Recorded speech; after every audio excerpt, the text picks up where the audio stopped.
para hablar, en este caso, hoy con Francisco Burgos. Muy buenas, Francisco. Hola, buenos días. Muchas gracias por contar con nosotros.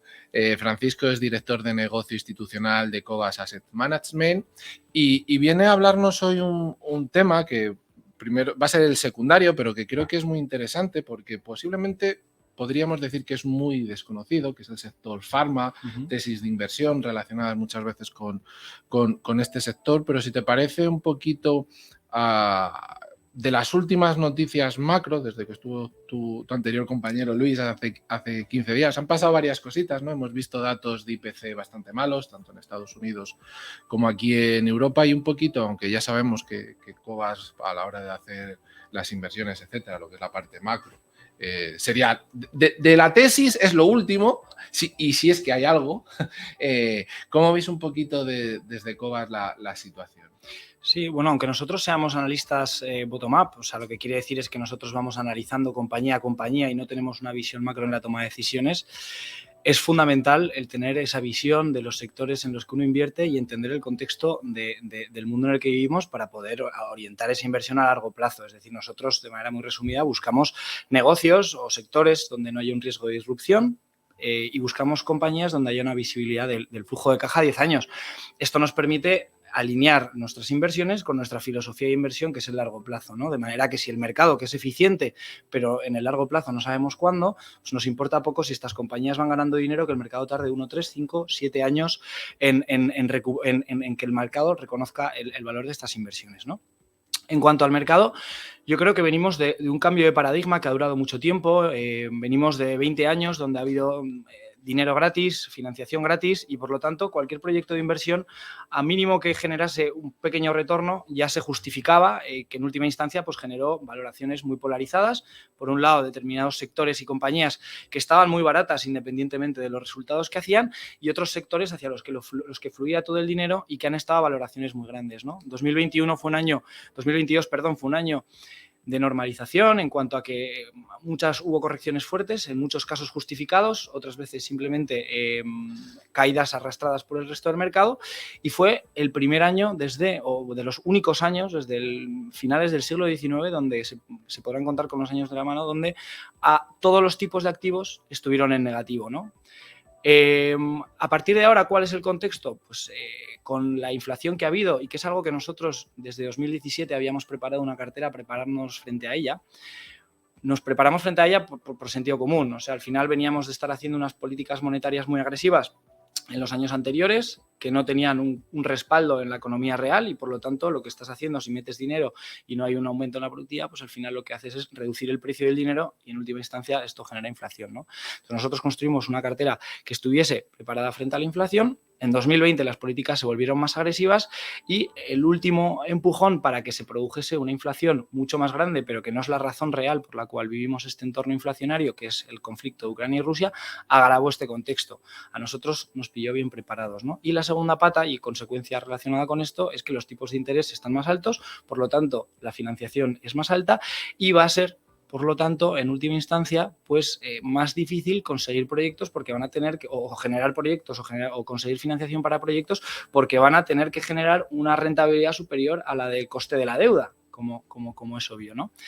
Por lo tanto, yo creo que es un mercado muy interesante donde hay muchas oportunidades de inversión para quien sepa elegirlas y, por tanto, yo creo que cobra más valor que nunca la selección de las compañías, el ser capaces de saber dónde está el valor, hacia dónde ir y hacia dónde mirar.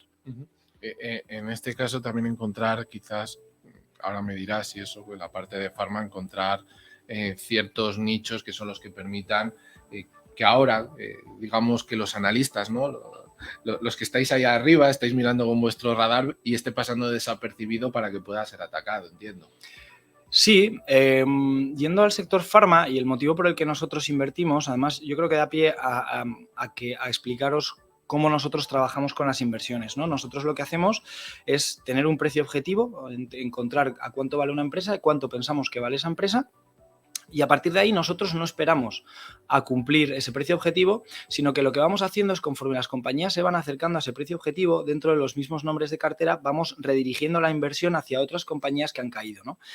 Nosotros el año pasado, como decía, a pesar de que todos los tipos de activos estuvieron en negativo, nosotros tuvimos un 10% de rentabilidad, lo que comparado contra nuestro índice de referencia, que cayó un 10%, fue básicamente un diferencial del 20%. Porque habíamos invertido en energía, que también habíamos tomado posiciones en energía en el 2017. ¿Qué pasó con la energía el año pasado? Que se convirtió en uno de los pocos sectores que generó rentabilidad del año pasado, con otras materias primas, ¿no?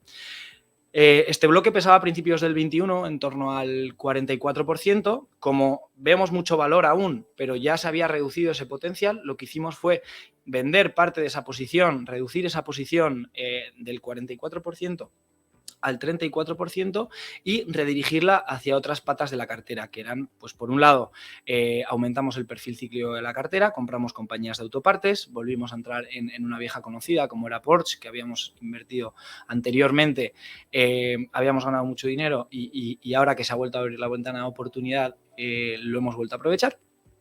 Y también compramos una compañía que llevamos muchos años invertidos, que es Carris, que es una especie de MediaMarkt en Gran Bretaña y Escandinavia. Y estas compañías, cuando hay correcciones de mercado, sufren su capacidad de generación de caja de manera transitoria, porque normalmente se suele reducir, cuando hay recesiones o miedo a recesiones, se suele reducir el consumo y esto afecta a estas compañías, pero es algo puramente transitorio que, al estar tan castigadas, mejora el potencial de la cartera, y si tiene una inversión de largo plazo, pues es una buena manera de maximizar o de tratar de maximizar el retorno a largo plazo de la cartera en agregado, ¿no?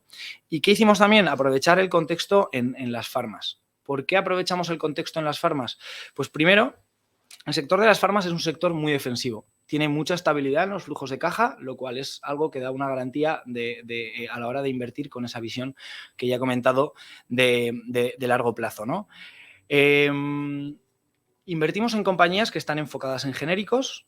Cada vez las compañías de genéricos han sido capaces de entrar en partes del negocio farmacéutico más complejas y, por lo tanto, con más márgenes. Pues al principio hacían cosas muy básicas tipo ibuprofenos, pero, por ejemplo, y ponemos el ejemplo de Teva, pues ahora van a abrir o van a lanzar 2 nuevas líneas de biosimilares y de esquizofrenia, que son temas más complejos y que, por lo tanto, como he comentado, aportarán más margen, ¿no?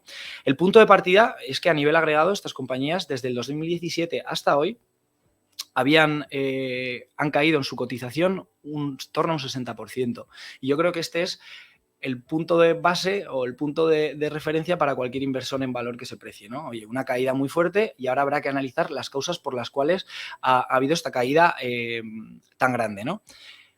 En primer lugar, y sobre todo la razón fundamental por la caída de estas compañías, es porque el mercado descontaba una deuda una deuda grande.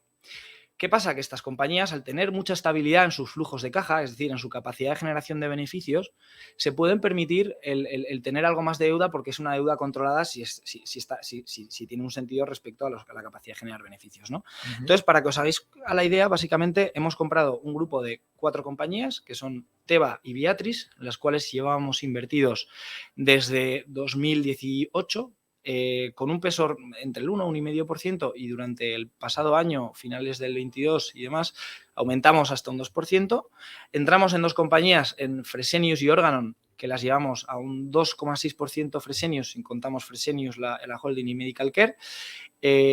Fresenius, tenemos Taro, que es una compañía que además tiene caja neta muy chiquitita y que pesa muy poquito, un 0,4%. He dicho Teva, Viatris, Organon y Organon, perdón. Entonces, estas 4 compañías pesan un 9%, ¿vale? Si uno hace un proforma, es decir, Dentro de la cartera un 9%. Dentro de la cartera el total es un 9%, la que más pesa es un 2,6% Fresenius y las restantes un 2%, salvo Taro, que pesa un 0,4%, pesa muy poquito, ¿vale? Estas compañías tienen 3 veces deuda neta EBITDA, es decir, la deuda pesa 3 veces el EBITDA que generan. Pero tienen una capacidad de generación de caja muy fuerte y están cotizando a 5 veces beneficios, y además están reduciendo la deuda súper rápido. El año que viene pasan a tener una deuda de 3 veces deuda neta EBITDA a 2,5 veces, para en 2024 2024 pasar a tener 2025, perdón, pasar a tener 2 veces deuda neta EBITDA, que es algo muy controlado. Para que se haga la idea de la capacidad de repago que tienen estas compañías, Teva, que tenía una deuda bastante grande hace años, la ha reducido en muy pocos ejercicios a la mitad y siguen en ese proceso de reducir. Entonces, es un sector muy estable, que se caracterizan pues, para pagar dividendos, alguna compañía incluso está haciendo alguna recompra de acciones, que es una manera, oye, de ir materializando una rentabilidad sobre la inversión. Y yo creo que la clave es que al final, cuando compras un negocio defensivo, un negocio se denomina defensivo cuando en cualquier contexto de mercado va a mantener su capacidad de generación de caja, por lo cual es un negocio de calidad y estable, pues comprar un negocio de estos a 5 veces beneficios siempre es una garantía. Y sobre todo que cuando uno compra negocios a estos múltiplos tan baratos, respecto, pues más o menos la media histórica para que se hagan a la idea los oyentes, pues están unas 15 veces beneficios, es la media histórica del S&P 500, pues estos negocios cotizan 3 veces más barato, a 5 veces, ¿no? Entonces, cuando uno compra tan barato y tiene orientación de largo plazo, pues siempre tiende a ser una garantía para obtener un retorno interesante. Lo que hay que esperar es a que el mercado reconozca el valor. Y es verdad, además, por último, y no invertimos por esto, pero sí que es verdad que el sector farma siempre tiende a es muy atractivo para las OPAs porque crecen muchas veces de esta manera las compañías farmacéuticas o quieren ganar exposición a un determinado sector y las compran. Y la realidad es que con estos múltiplos de 5 veces, pues es muy atractivo.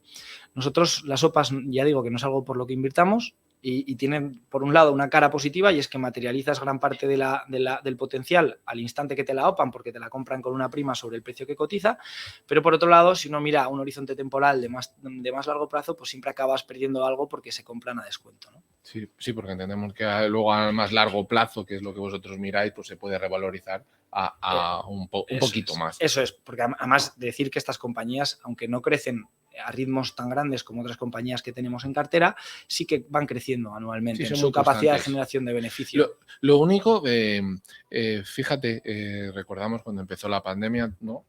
Las compañías relacionadas con las vacunas, el despegue brutal que tuvieron, pero yo pensaba, y seguramente lo pensarán muchos oyentes, que en vista de que esas compañías, a raíz de esas nuevas vacunas, yo creo que no sé si será la primera vez en cuanto al estudio, porque bueno, para los que nos están escuchando saben que pueden entrar en la página de Cobas y ahí tienen un research de un poquito de lo que nos está explicando aquí y van a ver un poquito más en profundidad algunas cosas que, bueno, que por tiempo aquí no va a dar, ¿no? Pero bien es verdad que con toda esa subida, hombre, pues en sí uno piensa que irían empujadas el resto de las farmas, ¿no? Bien es verdad que luego viene cierta caída de esas mismas empresas que con las vacunas subieron mucho, pero no como para que cayeran un 60%. Bueno, también lo que pasó es que durante los años del COVID, el año pasado además, también hubo un flujo de caja adicional que ahora va a tener que normalizarse porque ya no se van, esas compañías que han ganado tanto dinero con las vacunas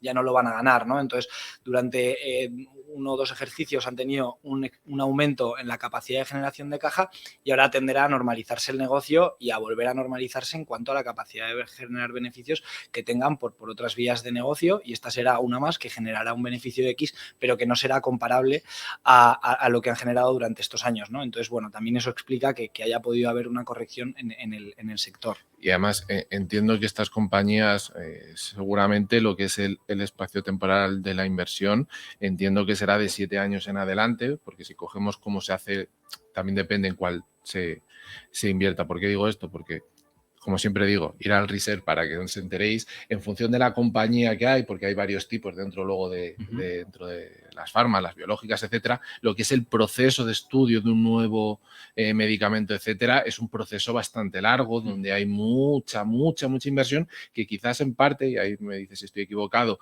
estas empresas que vosotros habéis comprado tienen un endeudamiento importante de cara a poder hacer esas inversiones para construir a lo mejor o fabricar utensilios, por decirlo de alguna forma, de cara a los hospitales, etcétera, y por otro para crear nuevos medicamentos.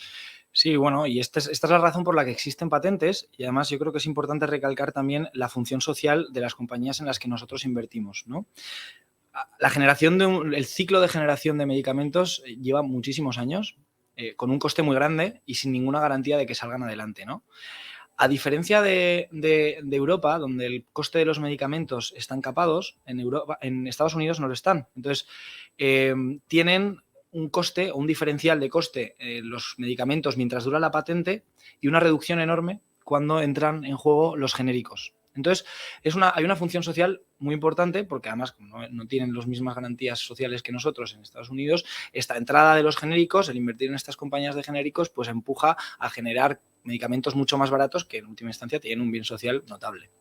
Y eso es importante entenderlo porque luego la gente se queja de que los medicamentos son muy caros. Hablo en España, si nos vamos a Estados Unidos, como tú dices, son mucho más caros, pero también hay que entender que es que, claro, estas empresas se la juegan a que luego ese producto, vale, ha salido muy bueno, pero luego hay que venderlo, los médicos tienen que recetarlo, etcétera, y claro, tienen que recuperar lo que han invertido, que eso parece que es que muchas veces la gente no lo entiende, ¿no? Se van ahí a esa parte de, ya, pero es que esto es para salvar vidas.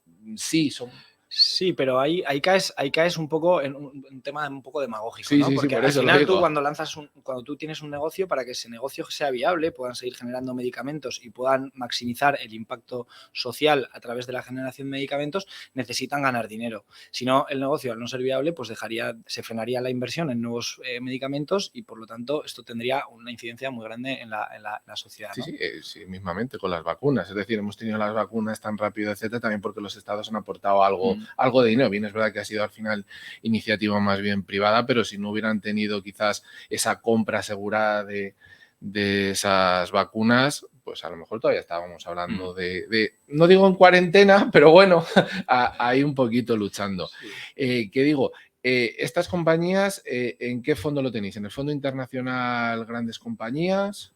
Sí, la tenemos en las estrategias que tiene el fondo, la estrategia internacional, los fondos que tiene la estrategia internacional, perdón, que serían internacional y selección, más o menos a un peso, como he dicho, del 9% en internacional y un poquito menos en el fondo selección. Dentro de los planes de pensiones había un plan de pensiones que Sí, replica ese mismo, ¿verdad? Eso replican la estrategia de selección, así que más o menos el peso debería ser el mismo.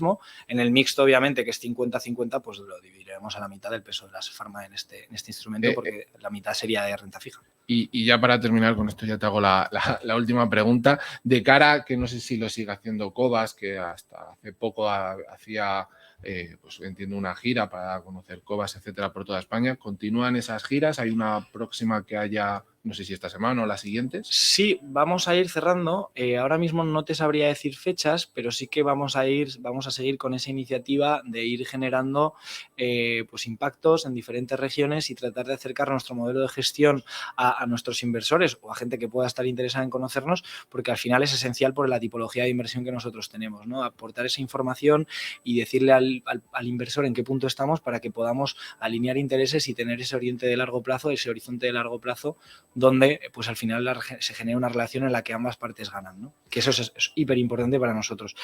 Conforme vayamos cerrando fechas, por supuesto, os informaremos para que lo podáis comunicar. De todas formas, aquel que esté más interesado puede entrar a la página de Cobas y ahí tendrá toda la información. Iremos informando, por supuesto. Pues ha sido un placer, Francisco. El placer es mío. Recordar a todos, Francisco Burgos, director de negocio institucional de Cobas Asset Management. Hacemos un pequeño alto y ahora volvemos.